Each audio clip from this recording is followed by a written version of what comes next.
eu vou te explicar uma parada agora que você nunca mais vai esquecer. De verdade mesmo. Você nunca vai mais esquecer.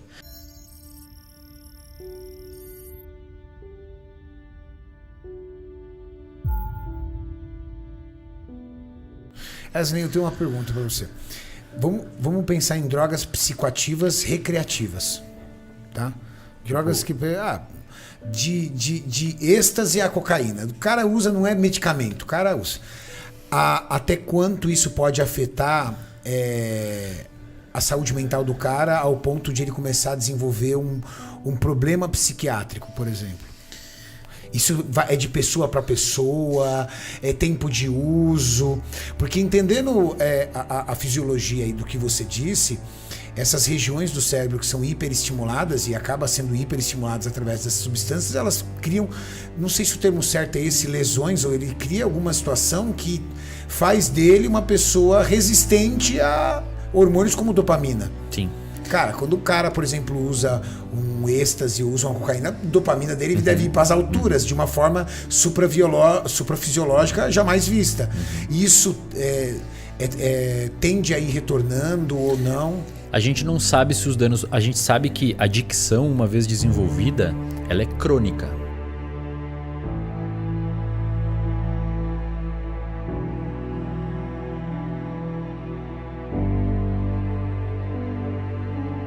A pessoa que foi uma vez adicta, o resto da vida ela vai ter que pisar em ovos com a substância. Às vezes a pessoa fica 20 anos em abstinência, sem usar, e aí acontece um problema na vida dela, ela volta quase no mesmo grau que parou. Existe um termo que você falou, lesão, né? Na verdade são mudanças neuroplásticas. O nosso cérebro, ele é plástico. Quando você induz o seu cérebro a uma experiência, os circuitos mudam e se reconfiguram. Isso é a base neurobiológica de um aprendizado. Um cara chamado Eric Kandel ganhou o prêmio Nobel em 2000, porque ele mostrou que o seu cérebro, frente a um aprendizado, tem síntese proteica dentro dele. Renato, é igual, quer dizer, não é igual, mas é muito semelhante estruturalmente à criação de massa magra. Tem um colega que ele foi usuário de cocaína por muito tempo. E ele passou por clínica, tudo tal, e assim, quando jovem. E hoje, por exemplo, ele tem quase 50 anos. Se passaram 30 anos. E ele falou assim, Renato, é muito louco, cara. Se passaram 30 anos, mas o meu cérebro lembra. Porque quando eu lembro, por exemplo, quando ele vai contar alguma situação que aconteceu, já começa a dar dor de estômago nele, um frio no estômago muito grande, uma sensação já tipo, o coração já começa a acelerar. Então, aí por isso que me veio essa curiosidade. Cara, deve ter acontecido alguma coisa no cérebro desse cara que registrou isso, porque, cara, passaram 30 anos e o corpo dele reage ainda a essa situação. Eu vou te explicar uma parada agora que você nunca mais vai esquecer. De verdade mesmo. Você nunca vai mais esquecer. Lembra que o núcleo accumbens está no lado da região que forma vício? Esse núcleo accumbens, quando você vai estimulando ele com prazer, que no caso a droga causa prazer, de uma forma suprafisiológica, essa circuitaria migra para o estriado dorsal, formando um vício. O mesmo ocorre quando você faz musculação e quando você começa a fazer dieta, quando você começa a estudar, quando você começa a ter um comportamento saudável. A formação do hábito de treinar e a formação do hábito de cheirar coca no cérebro é igual. Tá. Mas por que a coca forma mais fácil? Porque é suprafisiológica. Mas o circuito é o mesmo.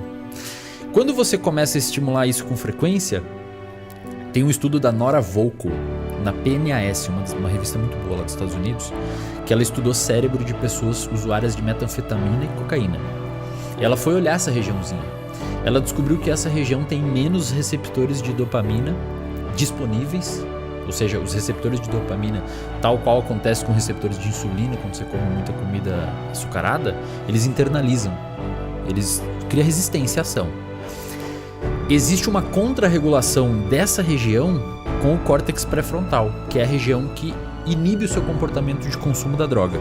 Então, quanto menos receptores de dopamina você tem devido ao uso excessivo da substância, menos ativo fica o seu córtex pré-frontal e menos você consegue controlar o seu comportamento. Então, esse mecanismo em looping é um mecanismo que explica cerebralmente a dependência química e a tolerância. Então, você precisa de mais. O que a gente sabe hoje, aí não foi com humanos, tá? Foi com macacos. Quando você vicia um primata não humano, um macaco, se você dá a opção dele usar cocaína, ele usa o macaco. É injetado. Ele aperta a alavanquinha lá e fica loucão. Caramba. Só que detalhe, o macaco alfa não. O macaco alfa usa menos cocaína.